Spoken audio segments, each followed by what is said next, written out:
বাহিরে গেলে যে জিনিসটাই আমি সবার প্রথমে কিনে নিয়ে আসি সেটা হচ্ছে এই যে ডিম। এই ডিমটা কিন্তু আমার দেখা যায় প্রতিনিয়তই লাগে, এর জন্যই কিন্তু বাহিরে গেলে আমি ডিম নিয়ে আসি। আবার তোমাদের ভাইয়াও নিয়ে আসে। হাই এভরিওয়ান, আসসালামু আলাইকুম। কি অবস্থা সবার? সবাই কেমন আছো? আশা করি সবাই ভালো আছো। আলহামদুলিল্লাহ আমরাও ভালো আছি। তো ওয়েলকাম করছি আমার নতুন আরেকটি ব্লগ দেখার জন্য। আজকে ৩টা কেক মিলিয়ে মোট ৭ পাউন্ডের অর্ডার ছিল। তো প্রথমে কিন্তু আমি কেক বানিয়ে ফেলেছি, আর এখন কিন্তু আমি কেকটা ডেকোরেশন করব। এর জন্য আমি ক্রিমটা রেডি করে নিচ্ছিলাম, আর এটা কিন্তু ছিল বাটার ক্রিমের কেক। তো ক্রিমটা দেখো আমি রেডি করে নিচ্ছিলাম, আর কেকটা কিন্তু প্রথমে আমি বানিয়ে সুন্দর মতো সেট হতে দিয়েছিলাম, আর এখন চকলেট গানাশ দিয়ে দিচ্ছিলাম। এটা কিন্তু একদম চকলেট ওভারলোডেড কেক, আর এটার ভিতরে কিন্তু যথেষ্ট পরিমাণে আমি চকলেট দিয়েছি। আর আমার কিন্তু একটা কেক হাউস পেজ আছে, তোমরা যারা এখনও ফলো দাওনি প্লিজ আমাকে একটা ফলো দিয়ে দিও। আর আমার এই কেক হাউস পেজে কিন্তু অনেক মজার মজার কেক তোমরা পাবে, আর কাস্টমাইজ যে কোনো কেকই কিন্তু পাবে। তো দেখো আমি কিন্তু কেক বানাচ্ছিলাম, আর আমার 2 রাজকন্যা কাজ করছিল। বড় রাজকন্যা ফল কাটছিল, আর ছোট রাজকন্যা দেখো ঘর ঝাড়ু দিচ্ছিল, আর আমি তো কেক বানাচ্ছিলাম। আমি তো কেক বানাতে বানাতে টায়ার্ড হয়ে গিয়েছিলাম। তো এরকম ফ্রিজ ভর্তি কেক দেখতে কিন্তু খুব ভালো লাগে, কিন্তু এর পেছনে কিন্তু অনেক কষ্ট। তো একজন হোম বেকার যারা আছে তারাই কিন্তু বুঝতে পারবে এই কষ্টটা। তো আমার বাচ্চাও কিন্তু বুঝতে পারে, এর জন্য দেখো এই যে ফল কেটে নিয়ে এসেছে। আর তোমাদের আমি ঘড়ির টাইমটাও দেখিয়ে দিচ্ছি। দেখা যায় প্রায় 2টা বেজে চললো। তো সেই সময় কিন্তু আমার মেয়ে আমাকে ফলগুলো কেটে নিয়ে আসলো, আর বলল যে আম্মু তুমি এটা খাও। আসলে মেয়েরা নাকি বড় হলে মায়েদের কষ্ট অনেকটাই চলে যায়। তো আসলেই কিন্তু আমি এই কাজগুলো করছিলাম, তো আমার কিন্তু ফল কাটতে একদমই ভালো লাগছিল না। তো আমার বড় মেয়ে কিন্তু কেটে নিয়ে এসেছে।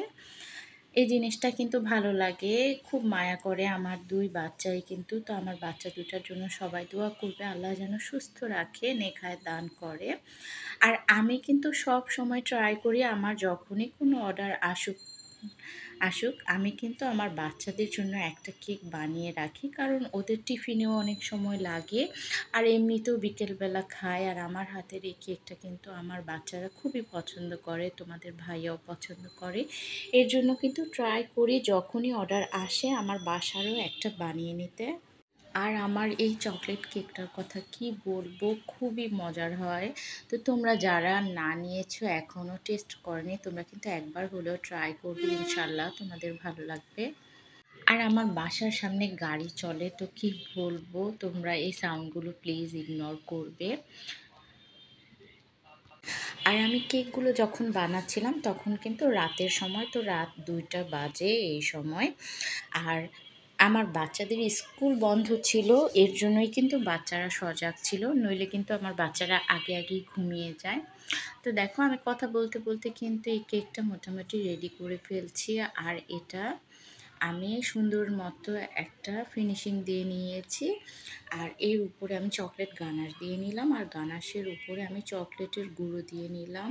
তো দেখে নিশ্চয়ই বোঝা যাচ্ছে যে কতটা ইয়ামি কেকটা। তো এই কেকটা আমি এখন কেটে নিচ্ছি, আর স্লাইস করে সুন্দর করে আমি একটা বক্সে করে রেখে দিব। তো বাচ্চারা যখন খাবে বের করে দিলেই হবে। এর জন্য কিন্তু আমি সবসময় এভাবে স্লাইস করে কেটে নিই কেকগুলো।